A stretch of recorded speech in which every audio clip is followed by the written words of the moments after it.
Welcome,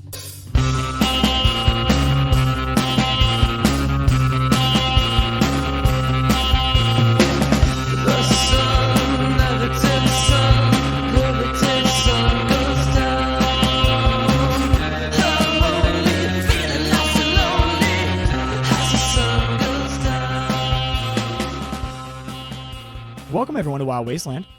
As always, I'm Dean Maldonado. Need more energy. Come on. Nah, man. I mean, we're talking about a fun topic, but it's one that just pisses me off royally. Oh, okay.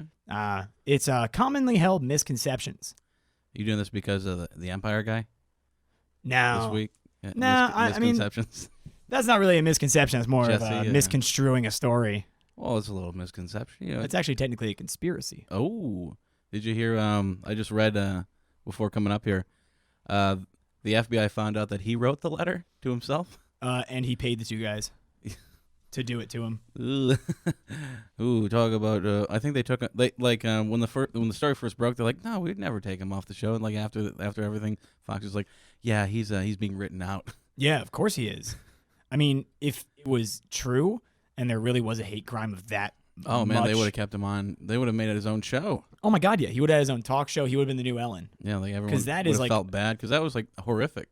Yeah, that is a serious. I mean, that is a real. That's almost an Emmett Till kind of hate crime right there. Yeah, and I mean, yeah, lynching someone and soaking them in bleach supposedly. Yeah, chemicals. Yeah, for being gay and black. I guess they did need two things.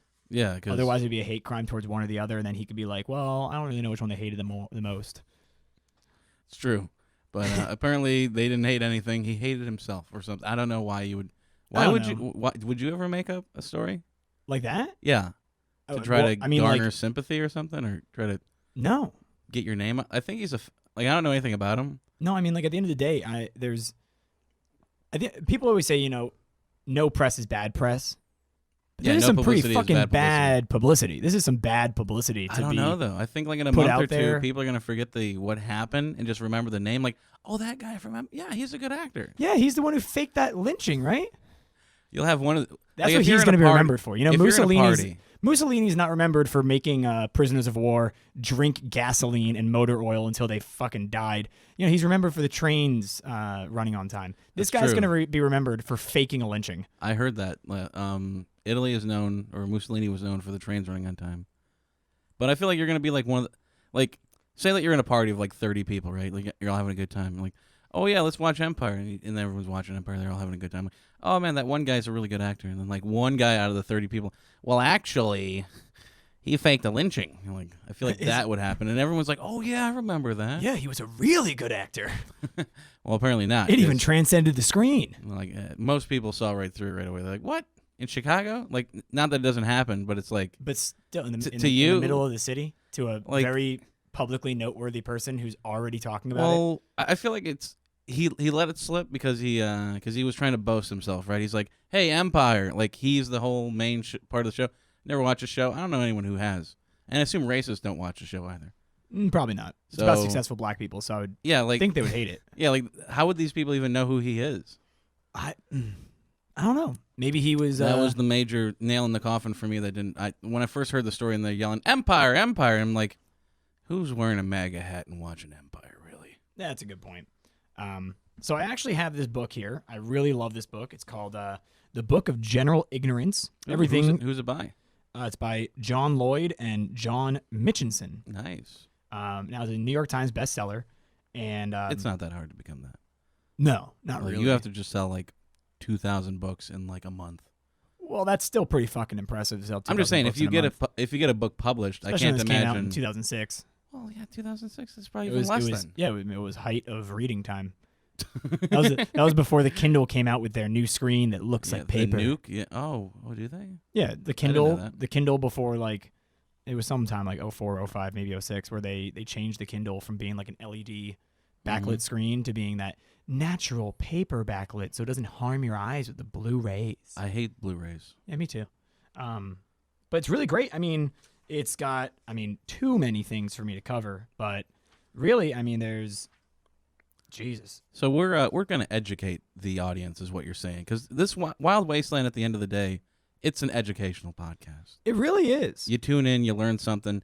You might not have wanted to learn what you learned, but you learned something. You take something away from this. Of course. So, I mean, I got to wonder, do you want, like, what kind of a topic are you looking for? I got, Man, religious, I would love to hear something about World War II. Something about World War II? Because that's always something that people like tuning into World War II, right? Yeah, sure. Because everyone's always like, well, if Hitler would have pushed the Russians back to Moscow, he would have taken over Russia and won the war or something.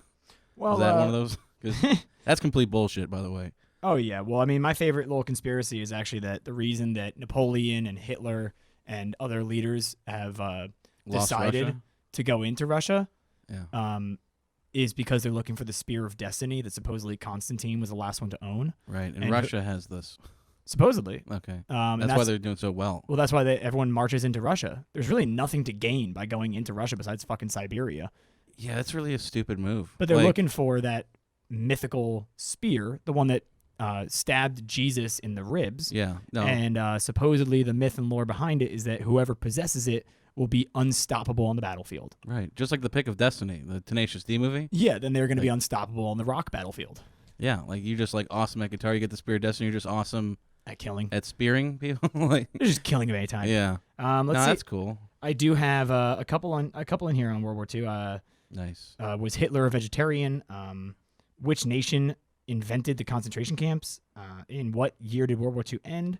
Okay, let me answer. He was a vegetarian. America invented the concentration camps, and because no, wait, did we? No, our internment camps were way later. No, it was during World War II. We interned Asian people. Yeah, but after we're like getting those fucking camps, Asian guys. You know what's super interesting? What is super interesting? The National Party, which is the Nazis of Germany. Yeah, the National Socialist Party. Yeah, you know how they created their laws and governing rules about how to treat Jews, right? Probably from the way that Americans treated black people.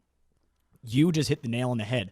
They literally used our Jim Crow laws. Yeah. And they kind of tweaked them here and there to give the Jews less rights. And yeah, they used our Southern racism as a basis for their anti-Semitism. Yeah. But let's see. Was Hitler a vegetarian? No. Oh, shit.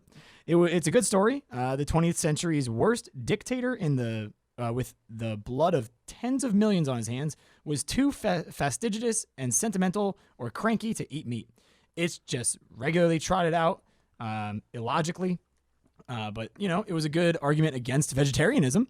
Yeah, unfortunately, it's not true. That's crazy because this is propagated even to today. Like people are like, oh, he was a vegetarian. He loved animals. Yeah, I hear all these weird things about like defending Hitler. I'm just like, he killed like 10 million people. He also was like a serious heroin addict.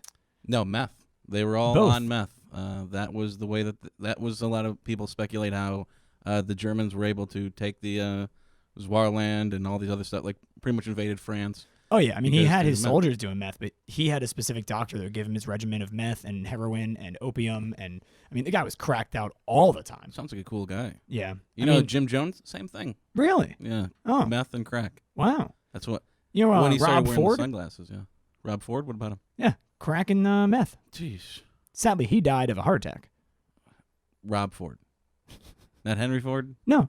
The ex-mayor of Vancouver. Oh, yeah, that guy. That guy was awesome. The fat guy. He was a recreational meth head. Yeah. Yeah, well, so was the mayor of Washington, D.C. for a long time. But have you ever seen that video of, like, the mayor of Washington, D.C. doing crack? Oh, yeah.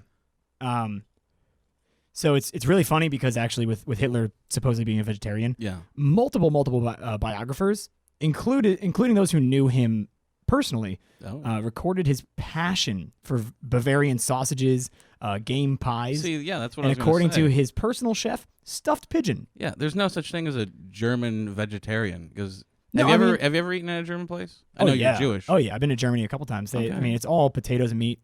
But you got potatoes, you got the spatzel, you got and meat. I love some good spätzle. Yeah, everything else is just meat. Yeah. What else? Well, so Hitler was actually supposedly plagued by chronic flatulence, and so his doctors regularly recommended that he should go on a vegetarian diet. He also that's received nice. regular injections of a high-protein serum derived from pulverized bull testicles. Okay. And that's a long way. Why? Does it say why? No. I'm What? sure for testosterone and something like that. He probably That's- had some weird doctor that was like, this is going to make you invincible. Yeah, and then he gets like a rhino horn, just like snort this. Yeah, they crush it up and snort it. You're like the worst doctor in the world. Yeah. So there's actually no evidence in his speeches or writings that he was even sympathetic towards vegetarians. Well, he did love dogs. Yeah, not a single one of his lieutenants was a vegetarian.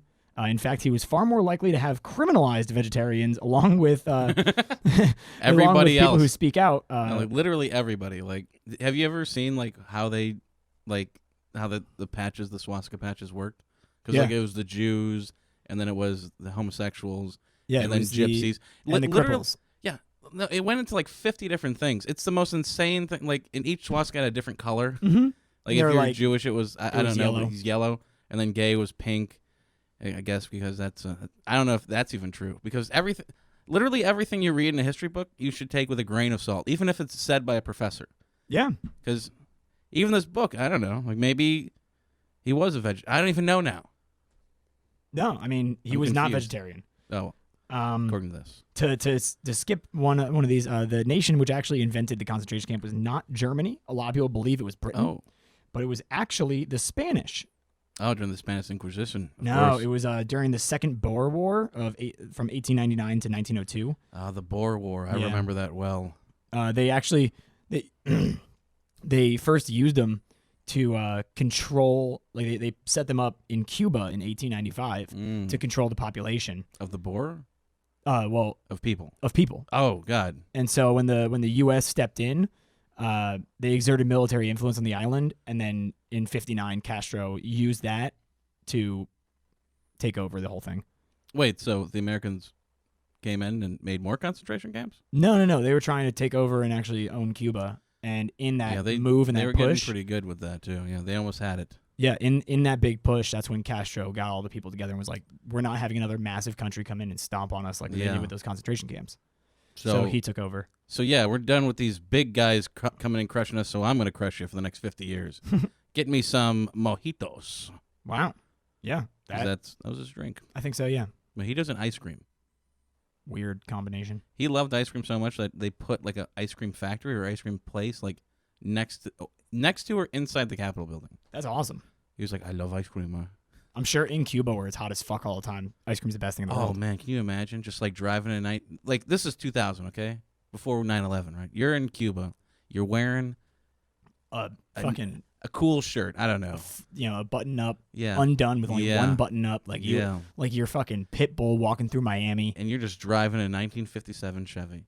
You feel so cool. And You've then got you the have a nice donkeys. soft serve cone. Yeah, and the donkeys are pulling you because there's no gas. There's no gas in Cuba.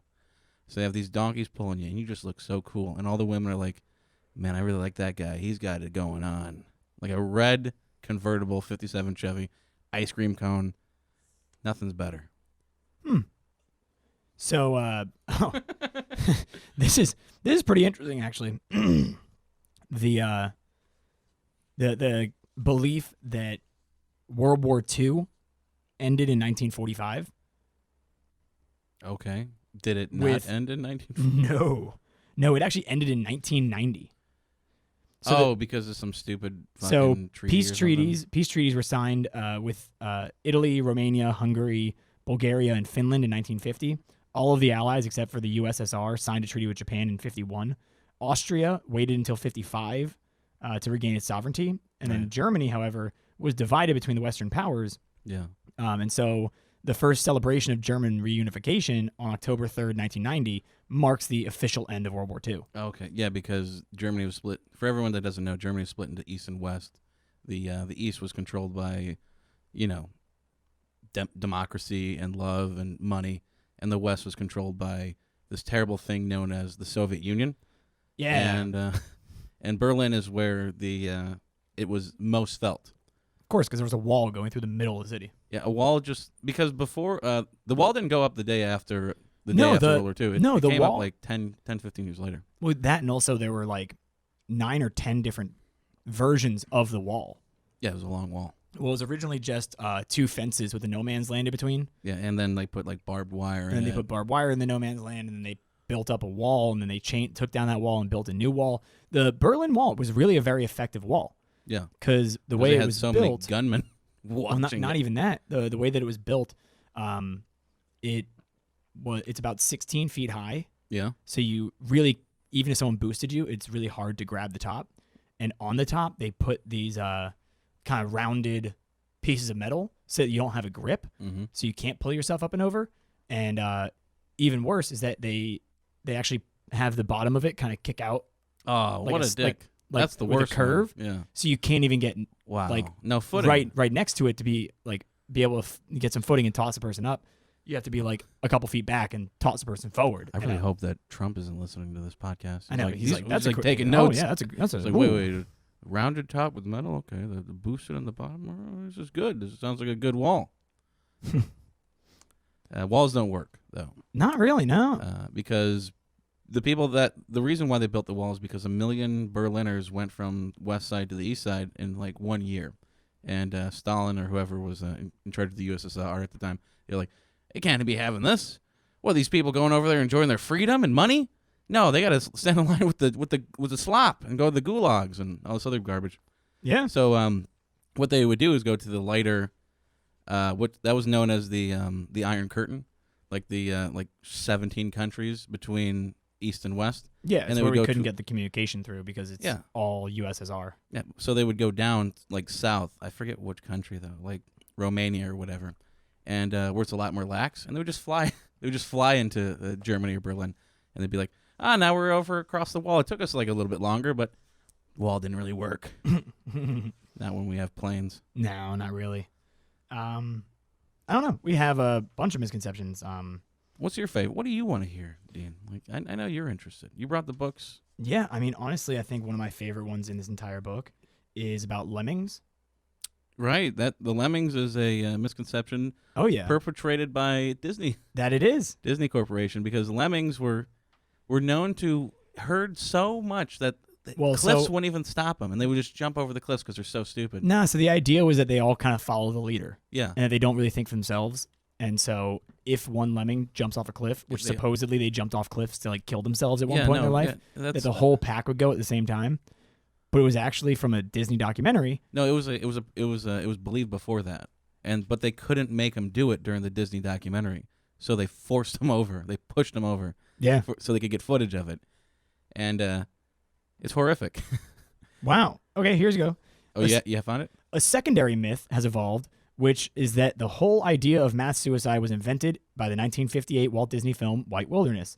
It's true that the film was a complete fake. It was filmed in landlocked, lemming-free Alberta, Canada. Ooh. The lemmings had to be bussed in from several hundred miles away in Manitoba. I like the word bust. Like they like a little lemming bus. Yeah, they just caught a bunch of them, tossed them on a bus, and had one very angry bus driver. Like, God damn it! He's like, shut up, sit down. I just want to jump over a cliff. So the shots of their quote-unquote migration were made using a few lemmings on a snow-covered turntable. What?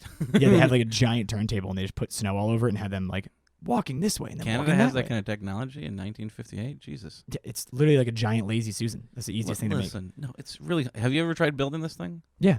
Oh, it's not hard. It took me like 2 years. Ouch.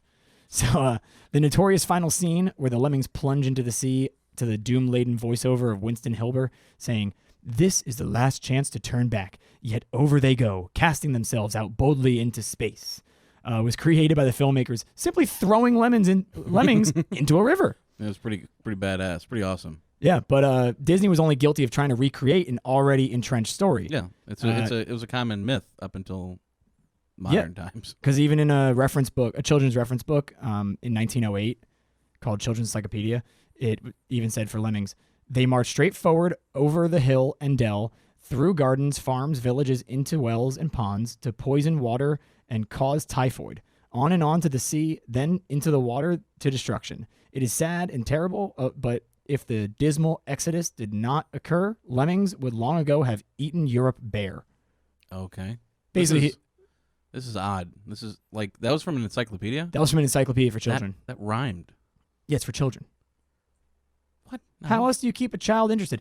Literally. Have you ever read an encyclopedia before? Like, they don't rhyme. Like, I had a kid encyclopedia when I was a kid. Like, it didn't rhyme. It was just like, this is what the lemmings are. They're bare bones animals. I think you had like a regular encyclopedia that your mom probably just put like some tape on it. Was like kids version. It easily could have been, yeah. And she's like Merriam-Webster, your best friends. Yeah, I don't know why the Bible had so many pornographic images though. I think that was just like a porno. That was probably just a porno, yeah. That's crazy, huh? Like, what was? Are you done with the lemming? Yeah, no, I mean that's all there is on the lemmings because they're really not important. What? They're dying. Yeah, so are all of the bugs in the world. No, I can't wait till that misconceptions on this book. Yeah. Hopefully. You'll have to wait for the 2026 version. Hopefully it will It'll be an ebook. Jesus. This is a fun one. Where do kilts, bagpipes, haggis, porridge, whiskey, and tartan come from? It's probably something stupid like they're India or something. Well, they're all known from Scotland, right? Yeah, but I'm saying like it's probably India or something. Something completely out of the blue that you would never even guess. Well, we'll find out. Okay. It's actually, in fact, not even Scotland is Scottish. What the Scotland is named after the Scoti, a Celtic tribe from Ireland. I thought you were going to say Star Trek. No, who arrived in what the Romans and called Caledonia in the 5th or 6th century AD. By the 11th century, they dominated the whole mainland of Scotland. Scots Gaelic is actually a derivative of ancient Irish. So the Irish created Scotland. I always thought so. They always seemed like they were one and the same. The kilts were also invented by the Irish. Now, where is Scotland? Scotland? Yeah, I have no clue. It's north of England. Now, where's Ireland? To the that little island to the left. Okay, so the west of England. No, Okay. it's east. No, it's west. No, it's closer to the sea than the mainland. So it'd be on the east. The large island is this England, right? Yeah. And then this little one to the left. Oh, it would be to the west. Yeah, I always get east and west confused myself. Yeah, when I'm trying to pinpoint something on a map when I'm not even looking at the map. Well, because Americans left to right. It's always left, right, left, right. And you think east, west, you always think left, right. Yeah. And it's yeah, actually the word kilt is Danish. See, that's what cultural appropriation. This is the main fucking issue here. Like every culture is just like you want to talk about some goddamn cultural appropriation? Oh god, what's going on now? You know the hairstyle dreads? Uh-oh. Some truth. They're from Iceland. False. Falkland. Wait, false? Yeah, false. Oh. No, the dread, like dreaded hair, yeah, which people nowadays will yell at anyone who's not black for having dreads. Yeah.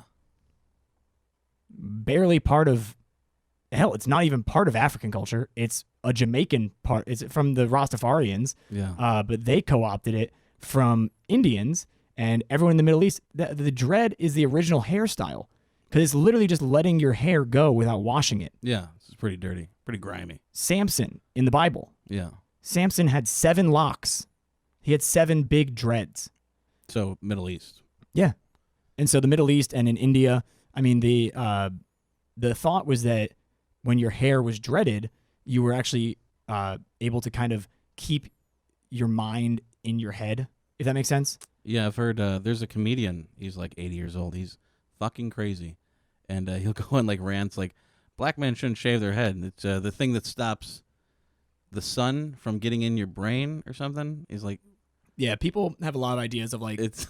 That's where your chi is held, and like for Indian, and that's why shamans will grow out dreads for like their entire life until they have like 9-foot dreads. That's pretty dope. But so like for everyone listening, Dean has dreads right now. It's a hairstyle that is culturally appropriated by every single culture because every culture invented it. No, the it's concept like saying of cultural that, appropriation is stupid in itself. Oh, it's like, the dumbest thing in the world. Like we're all we people. live in a world where I can go online, friend a random person in fucking Russia or South Korea or Iran or anywhere, you know? Yeah. We have a global community on the internet. That's why everyone's acting so crazy. But the thing is that you can't really appropriate from a culture when every culture is sharing everything. Yeah, especially in America. Yeah. Like, we're literally a melting pot. I don't know why they're trying to segregate now. with it's all this is ours. That's not yours. Like it's one all time, just a crazy concept. This one girl yelled at me in public. Never met this woman in my life. I was on walking. The train? No, I was actually on the street. Oh, good. Yeah, you and she deserve to get yelled at though. And she came up to me because she saw I was wearing my Coogee sweater. Yeah. And she was like, "That is fucking terrible." I was like, "Well, it's a gorgeous sweater." Yeah, she's like, it's a pretty cool sweater. I "Yeah." have to admit. And she's like, "Well, you're fucking culturally appropriating." I was like, "How?" And she was like, "Well, Biggie Smalls made that kind of made that sweater popular. Yeah. So it's part of the black lexicon, and you can't be wearing it." And I was like, "Listen up, you fucking cunt." I was like, he may have popularized it, but forever, Coogees have been handmade in Turek, which is a small suburb of Melbourne, Australia, which is the most Jewish suburb in all of Australia. And it was literally handmade by the Jews since it fucking started. I was like, and as a Jew, I'm reclaiming my fucking culture. And she was like, "Well, fuck you," and ran away. I was like, okay. It's called this logic. Really happened? Yeah. All right, I'm gonna have to act like Jossie right now. I don't know if that one was true. I wish it wasn't. I need to see the video. There was no video. I want to call the police. I need a police report. That's the thing. You know, you hired her. She's from Nigeria. I wish.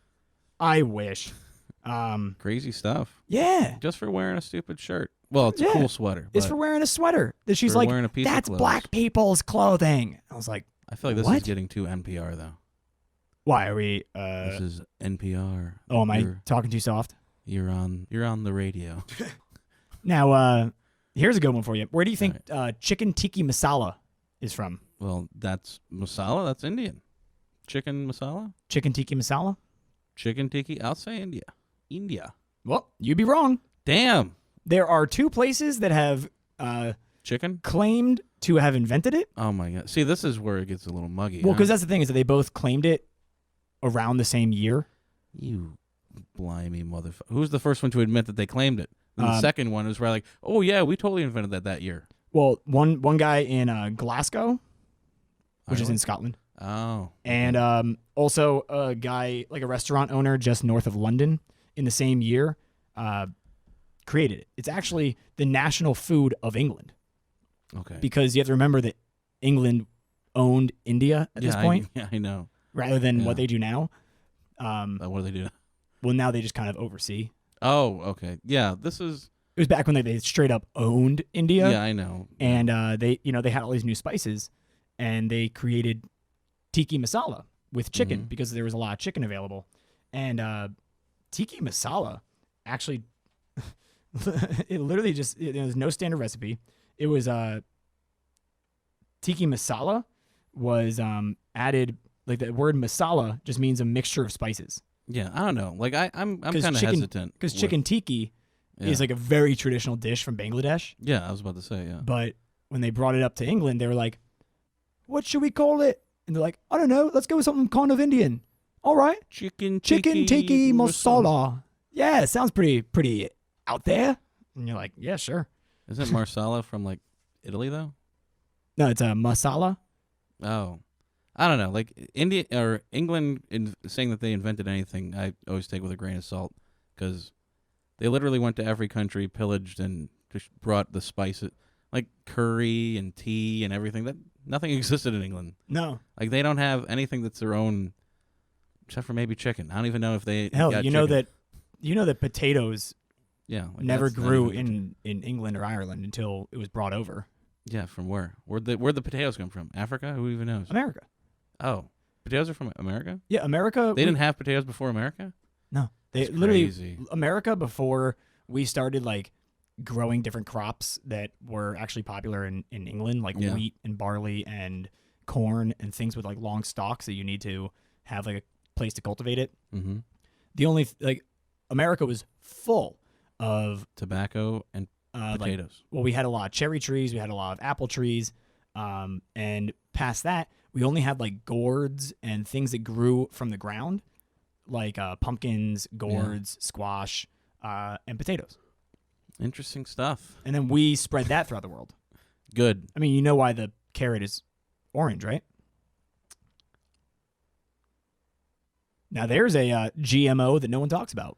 See, a genetically modified organism that nobody fucking thinks about. Most vegetables are GMOs. Like, oh, of course. Like when you see a banana, like if you look back even 1,000 years at a banana, you're like, that's a banana? Like it looks more like a plantain. Mm-hmm. And it's like, yeah, because we genetically modified it over and we thousands enhance of years. and we cultivate and we. Yeah. But so actually, it was at one specific point that carrots started being made orange. They were originally purple. And then there was a specific food scientist who, as a gift to the new King of Holland, created orange carrots because Holland has their national color is orange. Because there's like a Duke of Orange, right, or something? There's something with it. I don't remember Duke exactly as to why. Oh, the Duke of Sandwich is... Or something? I don't believe he's from Holland. No, I think he's from England or something. That's what I thought. I know that he came over to America, though. Now, the concept of a sandwich is actually interesting because, like, I think no one knows how the sandwich was invented or something. It was by the Duke of Sandwich. I'm not kidding. Sorry, the Earl of Sandwich. And, the Earl of Sandwich. And he actually, when he came over to America, he founded a town in Connecticut called Hamburg. Called Sandwich, Connecticut. Oh, yummy. What kind of sandwich? What's your favorite? What's your favorite sandwich? My favorite sandwich? Yeah. Ooh. Yeah, what gets you going? What between two pieces of bread really gets Dean Maldonado? I really like some roasted ham and Swiss. Oh. With a nice mix of mustards on there. Yeah, Gruyere with a little bit of don't even know. Whatever. What's the next one? Oh, yeah, sure. I guess I don't know. We always have, those easy ones which are all Churchillisms, like who originally said let them eat cake. It wasn't it was not Marie Antoinette. No, it was a different or Marie Antoinette lived like 100 years after the French Revolution. Whoever said it was 100 years after the Revolution, or 100 years before. Well, that and also, I mean, Marie Antoinette never even said "let them eat cake." Yeah, she never said that. Yeah, no, not at all. Interestingly, she was too worried about getting her head chopped off. It was supposedly the initial person who coined that phrase was a wandering Austrian pastry chef who he set up a Danish pastry shop after spending some time in Denmark out in Vienna. Okay, all right. And he was the one who invented the phrase "let them eat cake" as like a slogan for his place, which is fucking funny. And not sure how it made its way into the French Revolution. Like, no, I mean, that doesn't even make any sense. It's because it says the first problem with Marie Antoinette in 1789, the French Revolution, saying "let them eat cake." The first problem is that there wasn't cake. It was brioche. Oh, which was the original French brioche. And according to Alan Davidson's Oxford Companion to Food, 18th century brioche was only lightly enriched by modest quantities of butter and eggs, but not very far removed from a good white loaf of bread. Oh. So the remark might have been an attempt at kindness, and the initial remark that was actually recorded was, "If they want bread, give them some of the good stuff." Mm. But like, I mean, I've been to Versailles in Paris. Yeah. Holy shit! If I were the citizens of France, I would revolt against that. Yeah. You look up this road and there's a mansion. I mean, bigger than anything I've ever seen. And I've been to about 30 of the different presidents of our nation's homes. Okay, all right. And this place is fucking massive. The backyard is huge. Like, you literally need a golf cart to go around the whole thing in one day. Yeah. And on the front, he had gold-plated bars. He had a whole golden fence. Okay. Could you imagine being a father? Your wife is sick in the gutter with the rest of your 8 children that you can't feed. You've all been hungry for weeks, and you look up the street and see some guy with fucking with a gold fence around his mansion. Yeah, let's cut his head off. Let's fucking do it. Take his money. Yeah, what's he doing? Actually, if you go to Paris, you'll notice that they still have the guillotines up. Not only are the streets very wide. But the sidewalks are actually about as wide as like American roads. Oh. Yeah, they're really wide. And Jesus. That's actually because of one of the Louis. He actually Louis C.K. Probably. Okay. They after the French Revolution, they expanded the streets. Okay. They widened all the streets just in case they got to run out. Well, no, it's so that the public couldn't barricade the streets when the next time they wanted to have a revolution. They made it so wide that they just couldn't barricade it. That's a solution. Yeah. Just like build the doors bigger so they can't fucking barge. Why fix the problem when you could just make things tougher next time? Slightly tougher, because you can still do it. You definitely can. Yeah. You definitely can. Oh, how about Charles Darwin? Pothead. Probably. What was going on? This isn't even in my book. This is just one of my favorite misconceptions about Charles Darwin. He, everyone was like, oh, he was a great scientist. You know, he really loved to kind of get his hands dirty and go around the world and try and find these new animals and write about them and discover them and chart them and understand how they evolved. Makes sense. Not at all. This motherfucker was on a worldwide tour. He was on a worldwide tasting tour. Oh. And they were just eating all of the animals they would find. That's how he would draw out such specific like dissections of them and the makeups of them, is because they were eating them. He was effectively writing a cookbook. The Galapagos turtles. Yeah. The tortoises that he so famously found and Loved saw how they evolved on the different islands based off their food. He and his crew, they killed and ate about 86% of the population of those tortoises. Well, that's what you do. While they were there. Like, have you? And now we're like, they're endangered. We gotta protect them. It's like, yeah, the fucking guy who found them ate all of them. Well, did you not read the book? It's Survival of the Fittest. You gotta eat them. I guess so. We're the fittest. We gotta eat them. Yeah, we're very fit, I guess. Yeah, that's well, it's almost like a meta joke on the whole thing, right?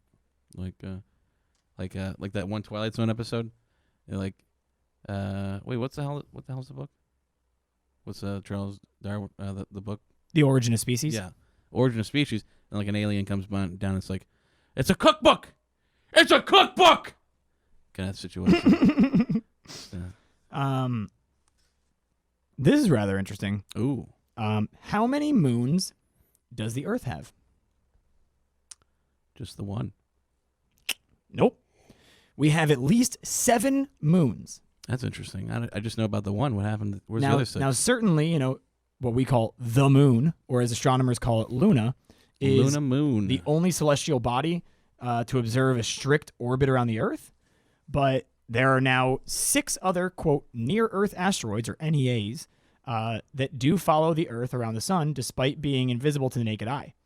So, yeah, we've actually found about 6 more tiny moons. But where are they? You just can't see them from Earth with your naked eye. If you were to look up with, with actually one of the massive telescopes we have, I'm sure you can see them in great quality. That's crazy. They're kind of in between, because they're not really an asteroid, but they're not really a moon. Man, I hate these flip-flopping moons, astral bodies. Like, either you're a moon or you're not, dude. Like, I hate when people are like that. Like, I don't know where we are in this relationship. I'm just like, are you a moon or not, man? Tell me, man. Oh, here's a good one. Ooh. Now, oh God. Sorry, I had one. I just kept flipping. Oh. Now, let's see. I don't know. We can go with maybe 1, if not 2 more. Or do you want me to switch over to the historical ones? Nah, it's all good. This is fun. Okay. What African mammal kills more humans than any other? Well, we all know that one. Then give me the answer. The man. Nope. Oh, it's a hippo. No. That it is. Oh. That's crazy. It's a hippo. Hippos kill the fuck out of humans all the time. That's awesome. And, actually, I was reading that, what's his name? Who's the big drug lord that we just got? El Chapo? Yeah, El Chapo, yeah. He put a bunch of hippos. Yeah, his hippos are on sale or something, right? Well, he had like a personal collection of hippos in his compound. Yeah. And I was reading a report saying that actually because they're such an invasive species, because they're not from Latin America. Fuck up Mexico. Well, that, and also they are exploding in population. Oh. Because there's no one there to stop them from like constantly reproducing. Yeah. And there's no actual threats to them. So El Chapo's hippos are just breeding like rabbits. Somebody's got to stop these hippos. I know. That's really what we need the wall for. Yeah. Because hippos can't climb. Yeah, they can't climb, but they can swim though. That they can. We got to build a net. We do. We need like a little bit of a wall inside of the river. Water wall, yeah. That'd be cool. Yeah. Now, crocodiles though, What they about can climb. crocodiles? They can climb trees. No, they can't. Yeah, they What can. crocodiles? All. Saltwater crocodiles? Those Yeah. are like 20 feet long. Yeah. They have enough strength. Is that in the book? Yeah. I don't think it's in the book. It was at the very beginning. Here's a good one for you. I remember. I knew this for a long time. Where do most of the tigers in the world live? India. False. Where? Texas. Right. That's because we've murdered them to the point of that they don't exist anymore. So a century ago, there were about 40,000 tigers in India. Yeah. Now there's somewhere between 3,000 and 4,700. If that. This is an old book. Yeah, I know. That was in 2006. And in 2006, scientists estimated there was only between 5,100 and 7,500 wild tigers left on the planet. Nice. On the other hand, there's thought to be about 4,000 tigers living in captivity in Texas alone. That's pretty cool. And then when you add up all of the American zoos and aquariums, it's up to about 12,000 tigers in America. That's crazy. And, we should release them. Mike Tyson personally owns 4. Well, he did in 2006. Yeah, no, I think a couple have died. Yeah, or He just beat him to punched death Yeah. like Mike Vick. Honestly, Honestly, yeah, that'd be funny. I don't think people would be very upset about that. Not as much I think as they people would be furious. Not You as saw much what as they they did to were. that dentist. But come on. They hated that dentist. I mean, he Michael. shot one. Yeah, but like, okay, Mike Legally. Vick, right? Yeah. Mike Vick was arrested for not only running dogfighting rings, Yeah. but it was noted that he would offer and always personally go into the ring and beat the last dog to death with his hands. Wow, that's Um, crazy. He plays basketball, right? one of those ones with the leather ball. I think it's football. Oh, he plays football. Yeah, actually, he's one of the. Not a boxer though. Not a No, fighter. he got really kicked out of that NFL pretty quick Ooh, after that whole thing. that's A lot took him a lot awkward. longer time to kick him out for killing dogs with his bare hands than they did for Kaepernick kneeling. But we'll get to that later. Well, they gave him $80 million Yeah, I know. today, or Did they? they settled out of court or something. Oh, I thought he settled a while ago. No, well, they sued him a while ago, but now they finally settled. Or this week it finally settled. Oh, okay. $80 million. I'll take a knee for that. Yeah. give Here- me $80 million. I'll take a knee. Here's a fun one for you. Yeah, tell me. What is 3 times as dangerous as war? Woman. False. Now, this is actually a bigger killer than typhoid. alcohol, Tuberculosis. drugs, or war. TB. Yeah. And around 2 million people die every year from this, as Okay. opposed to a mere 650,000 who are killed in wars per year. Okay. You want to guess what it is? I already said tuberculosis. It's work. Work. Yep. About 2 million people die every year from work-related accidents or diseases. Disease. What? Now, work worldwide, diseases? the most dangerous jobs are in agriculture, mining, and construction. But according to the U.S. Bureau of Labor Statistics, in the year 2000, 5,915 people died at work, including those who had heart attacks at their desk. Oh, that doesn't count. Lumberjacks have the most dangerous job, with 122 deaths per 100,000 employed. Yeah, that's true. The second most dangerous job was the deadliest catch of fishing. Oh, fishing? Mm-hmm. Fish on. And the third is airplane pilots, with a Very- death rate of 101 per 100,000. Sean, if you're listening, and I know you are, Mhm. watch out. You're number 3. Yeah, because you got to remember, nearly all of these pilots, they die in small plane crashes, not when they're on the big passenger jets. Yeah, no. It's because small like if you should never get on a small plane. Like that's the most dangerous thing. It's like driving a car in the sky. Like, yeah, effectively. Yeah, like you hear about this like every other week. Like small plane crash, 8 died. Like, oh god. 8 dead. Yeah. Yeah. You want to know when you think of like a Pirates of the Caribbean, right? Oh, I always think And about Pirates of the Caribbean. there's 2 ships Yar. battling in the middle of the sea. Yar matey. What do you think kills the most people like in an 18th century sea battle? Definitely diseases. Nope. Yeah. Well, they're not counting that then. It's actually fun because STDs. when you think about it, this is still used in like Hollywood Condoms. for like a cinematic effect, but in reality, it killed the fuck out of people. Oh, cannons going backwards? Splinters. Yeah, that's what I thought. Yep. When cannonballs get fired and they didn't explode, yeah. Because Do cannonballs explode? No. I always thought that they're just big metal balls. they are. And Oh, actually, okay. they're really not that big.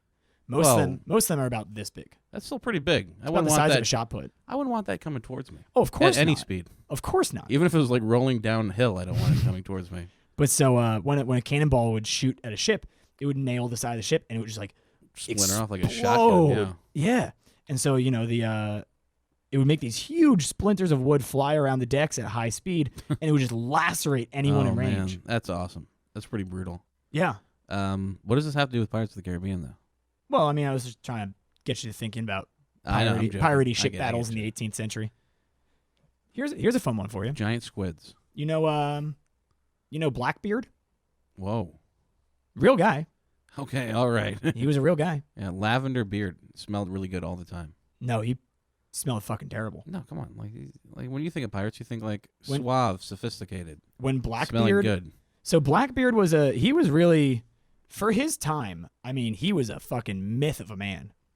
Yeah, he was a myth. Yeah. Well, he was a real guy. They believed that he was an amalgamy of like 7 other pirates. No. Yeah. Not Blackbeard. Have you seen the picture of him? He's got like smoke coming out of the ears. That's not a normal thing. So you know what he would do? That's actually part of his shtick. Yeah, he would. Well, because he was to be a demon, right? Or something? He was like 6'4" or 6'6" at a time when the average height was like 5'7". Boy, I wish I lived back then. I know you would fit in. I'd be like, nah, I'm normal height. Yeah, you're like I'm average height for a man. Average height. Hell, I'm a little bit tall. Yeah, I don't know why I would talk like that, but because it's back then. Well, I'd still talk how I talk now. I doubt it. They'd be like, you'd be like, yeah, see, we gotta get the rum in the barrel. Yeah, see, watch out for those splinters, kid. Hey, watch out for those coppers. Here they come. Wee woo, wee woo. East Indian Company, more like East. Run away. More like see you later, company. But so Blackbeard, he was much taller than most men, and he was a lot stronger. Yeah. Because of his height and build. Died at a really young age. No, he died very old. He Is this in the book? No, this is my own common knowledge of Blackbeard. He's my favorite pirate of all time because he was a badass. Okay. He would swing onto the other ships. He would go before any of his crew. Yeah. And so you said about the smoke coming out of his ears. Yeah. He would braid his beard. Right. And use pieces of the flags of the enemies that he's killed to tie off the braids. Oh, man, that's he would then scary. light the ends of those braids on fire. So it would be smoking from under his face, and he would put a lit candle under his hat so that it would look like the smoke was just coming out of his head, and he would look demonic. Yeah, it sounds like a lot of hullabaloo. Not only that, but he had a bandolier on his body with 12 flintlock pistols. All primed, ready to shoot. Yeah. Now, most people at that time physically could probably only carry at max like 5 of those on their body without being fully weighed down. Yeah. He had 12. Yeah, so he was weighed down. He's also got his candle on his head. And he had a sword. Smoke in your face. That was fucking massive. I mean, It was a cutlass, but it was like a thick, meaty cutlass with no curve to it. Oh. And he could literally just chop a dude in half. That's crazy. So he was very feared on the seas. And at one point, the British put out a letter, like a note to all of their guys at sea. And they said, okay, fuck this shit. Piracy is illegal. Yeah. Yeah. And so, Indian Company, now what they did is they went to the most notable pirates, so people like Blackbeard, right? Mm-hmm. And they would offer them a position of authority. And so Blackbeard actually became the mayor of a town of South Carolina. Of course. Because they were already the most feared, they figured put them there as the figureheads, and we can control them, and then they can control the populace. Mm-hmm. And Blackbeard was like, all right, you're going to, forgive all of my crimes and just let me run this town? Fuck it. All right. Yeah. And they were like... Still had a candle under his hat, though. Yeah, I know. He really liked that stuff. He thought it did. He thought it helped him out in court. Also put a candle up his ass, too, just in case. But near the end of... closer to the end of his life, when he was getting a little bit out there and kind of mental, Blackbeard was like, fuck this land thing. Yeah. I'm done being a mayor. Yeah. He went right back to pirating. Oh, crazy thing, this was 1942. So and then, then, like, what? This is World War II, buddy. What's even more funny is they forgave all of his crimes the second time and let him die as a mayor. This is how the English lost America. So he's buried in South Carolina. Even though if you go to the Bahamas, there is a very popular tourist trap where they bring you out to Blackbeard's Cove, which has Blackbeard's grave. Ooh. It's just a fucking headstone. Oh. Yeah. So No, you saying that the he Caribbean people went to South Carolina, stole the headstone, and No, shipped they it made their back? own. They were like, I guess here that lies makes more sense. Blackbeard, most feared pirate of the seven seas. And it's like, nah, This doesn't sound very Caribbean to me. I'm not gonna do a Caribbean accent. Here lies Blackbeard. Okay. Under the sea. The most under Jamaican the sea. pirate to ever exist. Pirate. Oh, this is a great one. Ooh. What is the number of the beast? Oh, it's 616, right, or something? You just read that out of my book, you asshole. I can't read. I know. So, yeah, it is. It's 616. Because come on, like 666 doesn't even fit on the clock. You need to know what time to masturbate to Satan every day. So, Oh wait, what time is it? I missed way it. past Satan masturbation time. Yeah, for about 2,000 years, 666 has been the symbol of the dreaded Antichrist, who will come about to rule over the world. It's a good fairy tale, but let's tell you the truth here. Yeah. No, I mean, 666 was still an unlucky number. Oh. But the number is from Revelation. It's the last and strangest book in the Bible. The quote is, let him that hath understanding count the number of the beast, for it is the number of a man, and his number is 666. Oh shit. See, But that's confusing. What's 3? It's a wrong number. Oh. In 2005, a new translation of the earliest copy of the Book of Revelations clearly shows that it to be 616, not 666. No, that's awkward. It was just a bad translation. Oh man, imagine if it was like, and this year, shit's gonna go fucking crazy, and it's like, all right, we translated it. It's 2012, and then like they're like, oh well, we translated it again. It's 2020, and everyone's like, oh my god, I thought we already got through it, and it didn't happen. What's gonna happen now? The craziest thing about that is that in the Book of Revelations, in the original text, they counted all the way to the number. So it's like the number of the beast is 1, 2, 3, 4, 5. Like 10 pages later, 600, 601, 602. Ended at 616 though. 616. 616, baby. Dun, dun, dun, dun. Oh, it's 316. 616. I just don't know anymore. Oh, that's pretty interesting. Oh, is this the final one? Yeah, this is gonna be the final one. Oh, I hope everyone has been listening and enjoying themselves. We're about to wrap this awesome fucking. I hope everyone feels educated. Yeah, I mean, honestly, if you guys have any, misconceptions, or you have a very well-known fact that you want us to let you know if it is correct or not, feel free to send us a message on our Facebook page. We check it every day. Nobody messages us. I feel like my grandparents just kind of sitting there waiting to die. I know. You keep refreshing the SoundCloud page. Like, I know. We only have one view. It's really one sad. Listen, and you just keep pressing refresh over and over.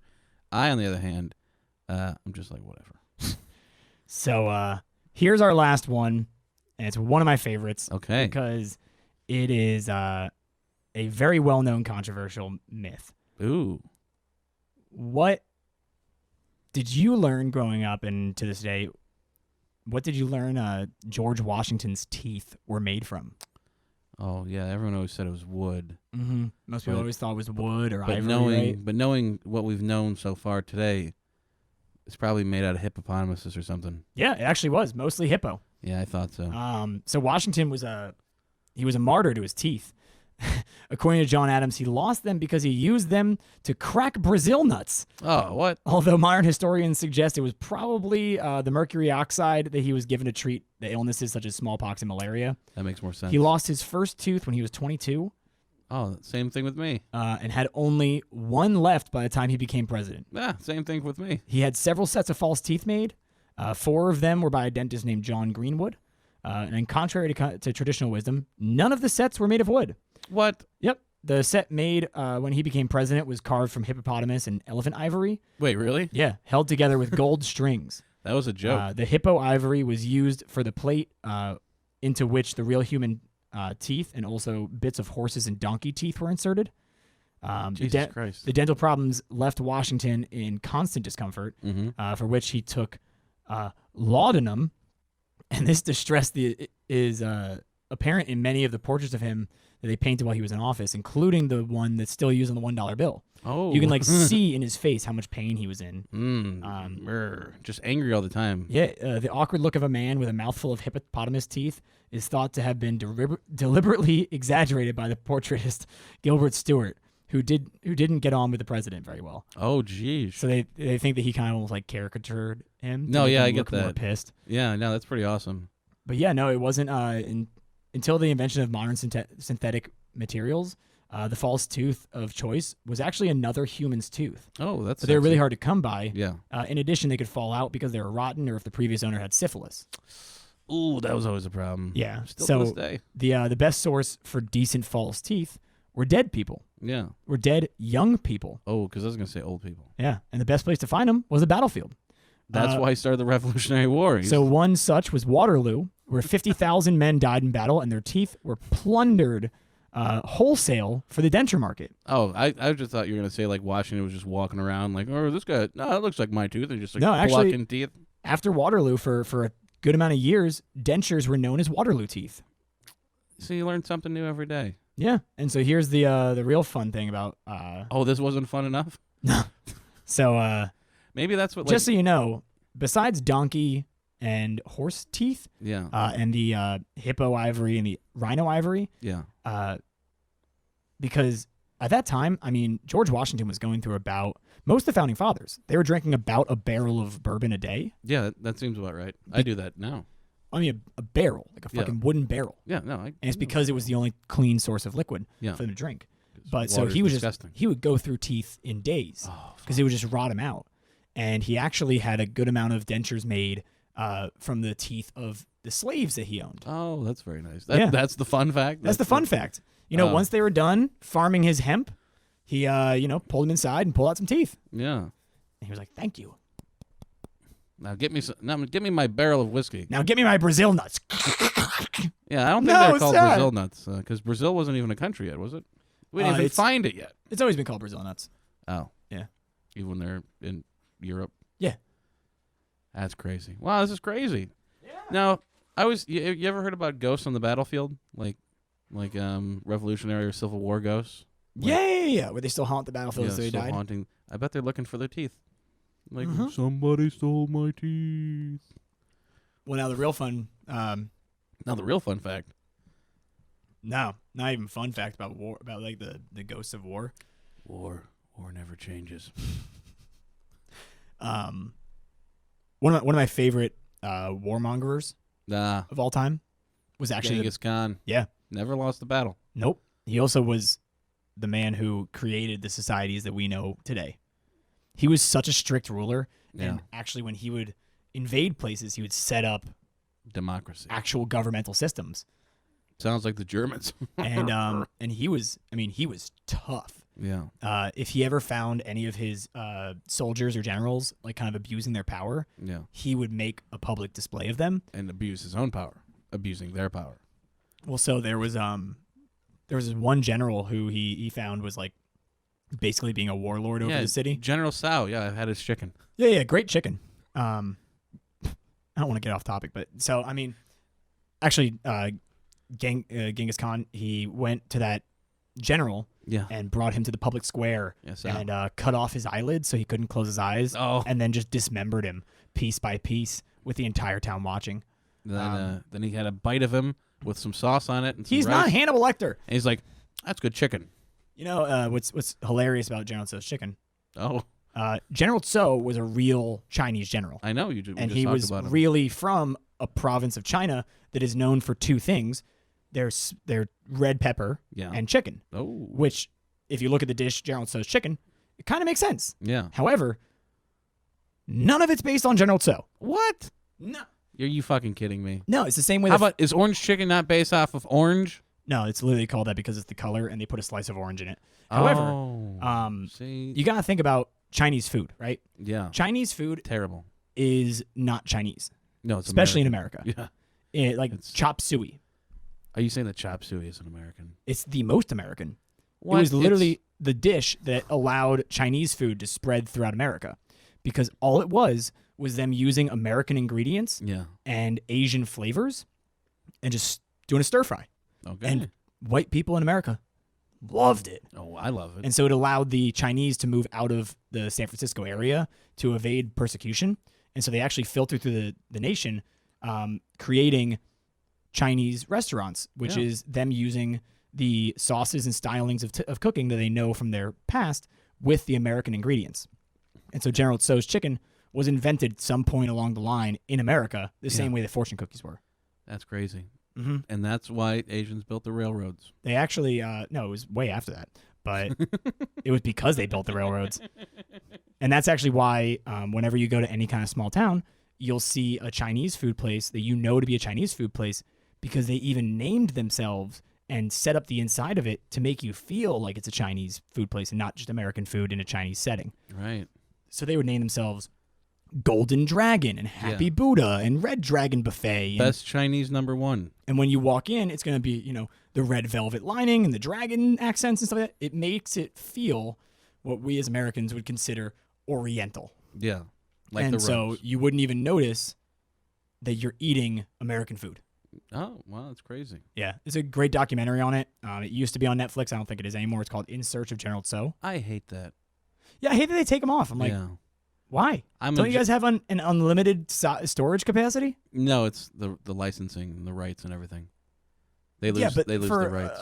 For a documentary like that? Listen, that's probably $10. It's all bundled together. It's probably $10. They buy them in bundles. Oh. It's like my cable package. Yeah, exactly. Everything's a fucking package. And that's where the internet's going. We need to free the internet. Hashtag free the internet. Hack the planet. This is an interesting episode. Man. Hope everybody feels more well-informed. I know I am. Yeah. I can just guess everything's just a hippo. That's more or less, honestly. Yeah, like, what is this? It's probably a hippo. Probably some hippo in there. Yeah. Like, why'd the lemmings jump up? It was a hippo. Hippos chase him. Yeah, like, Walt Disney was just riding a hippo. Hippos can run like 35 or 45 miles an hour. They can swim at like 25 miles an hour. Yeah. They're like fucking tanks. Could you imagine? We should be riding hippos. Why are we riding horses? I don't know.